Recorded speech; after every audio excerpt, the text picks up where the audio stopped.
Okay, today we are working on the Unit 7 DNA mutations and protein synthesis video. This includes the reading pages 33 through 42 in your reading packet. It's workbook pages 8 through, let me see what I have here, 8 through 13. And it's Study Island Module 11, which is Mutations and Genetic Variability. And they're actually alphabetized now. And Study Island Module Biotechnology. This is book chapters 8 and 9, so you may need to refer to your textbook at times if there's things that aren't described, you know, as well as you'd like them to be in the reading packet. So the first question says to draw and describe the structure of DNA. The best thing that we did to learn about the structure of DNA was to build the DNA using the connects. As you remember, the backbone of the DNA is called the sugar phosphate backbone, and the rungs, the ladder inside of the DNA, these are called your nitrogenous bases.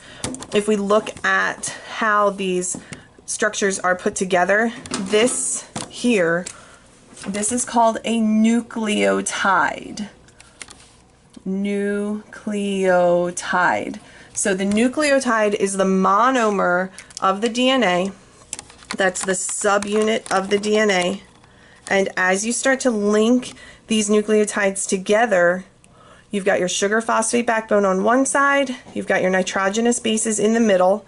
They connect at the nitrogenous bases, and then this is the monomer, the DNA. Now if it was RNA, it would just be single-stranded, and you would have uracil as your nitrogenous base rather than thiamine as your nitrogenous base. So that's your structure there for DNA.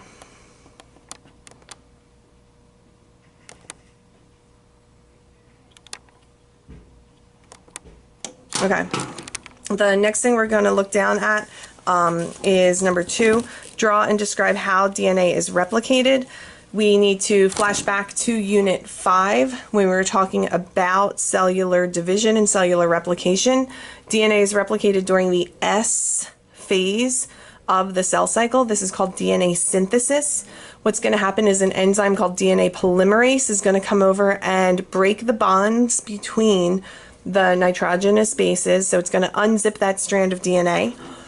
We call DNA replication a semi-conservative process. So what you can see here is half of the original strand is still here, but the exposed nitrogenous bases are going to add their complementary pair, their rules for base pairing. So A is going to go wherever there was a T, C is going to go where there's a G, T is going to go where there's an A. A new sugar phosphate backbone will be formed, and what you'll end up with is 2 identical strands of DNA that use the original strand to build the new one. And like I have written here, and I think I just said it, we say that DNA replication is semi-conservative. Number 3, this is where we're starting to get into protein synthesis. It says explain the central dogma. The central, and this might not be in the reading, but the central dogma describes the flow of information from DNA to RNA to proteins. So if we're trying to answer the question, why do I have brown hair? The reason is because DNA was passed from my parents. My mom and dad both gave me DNA that had genetic information stored in the nucleus of their cells. This is the universal genetic code. So the DNA that came from my mom and the DNA that came from my dad, those 23 chromosomes each, came together to form 46 chromosomes in me. All right, the information is stuck inside the DNA. It needs to be transcribed onto an RNA molecule. So DNA information flows to RNA. This is going to carry the message. The message then goes to the ribosome, and the ribosome, as we know, is the site of protein synthesis. So the ribosome is going to call over the transfer RNA, which hold with it an amino acid, and it's going to code for a trait such as eye color or height or hair color or whatever. So if this is the DNA code TAC, Transcription occurs and says AUG. Translation is going to turn it into MET, methionine would be the amino acid. And then eventually, as you know, a chain of amino acids is a protein, and a protein is what codes for that trait. All right, here's another picture of that. Use the central dogma to explain protein synthesis. So you've got your nucleus in the cell holding the DNA. The DNA can't get out of the nucleus. It's double-stranded. It's too big to fit out of the nucleus. It's a little reminder to myself. The DNA is going to copy itself onto a strand of messenger RNA. That messenger RNA is single-stranded, so it can fit through the nuclear pores. It's going to leave the nucleus and find itself a ribosome. I wanted to remind you guys that ribosomes are actually not that gigantic. Ribosomes are found embedded on the endoplasmic reticulum, which is right outside of the nucleus.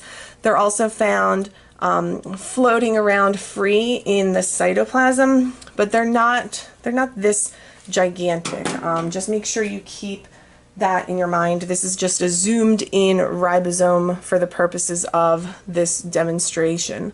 The messenger RNA is going to go to the ribosome, and the ribosome is going to call over a transfer RNA. If the messenger RNA says CGA, that's the codon. The messenger RNA is going to have a GCU, and that's going to be the anticodon. And then we're going to use the messenger RNA to decode this information, and we're going to then figure out which amino acid this is. So then each transfer RNA brings with it a chain of amino acids, and as we said before, a chain of amino acids is ultimately a protein, and proteins code for traits. So I want you to take a look at what I have down here.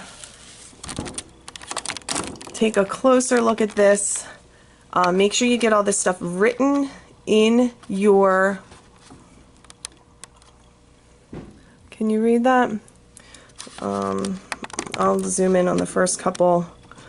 DNA holds coded instructions for building proteins. The information needs to get to the ribosome for assembly. RNA. Translation occurs in the nucleus, copies the message from the DNA to the messenger RNA. The messenger RNA leaves the nucleus in search of ribosomes. The messenger RNA carries the codon. Transfer RNA brings the matching anticodon to the codon. So codon, anticodon, amino acid.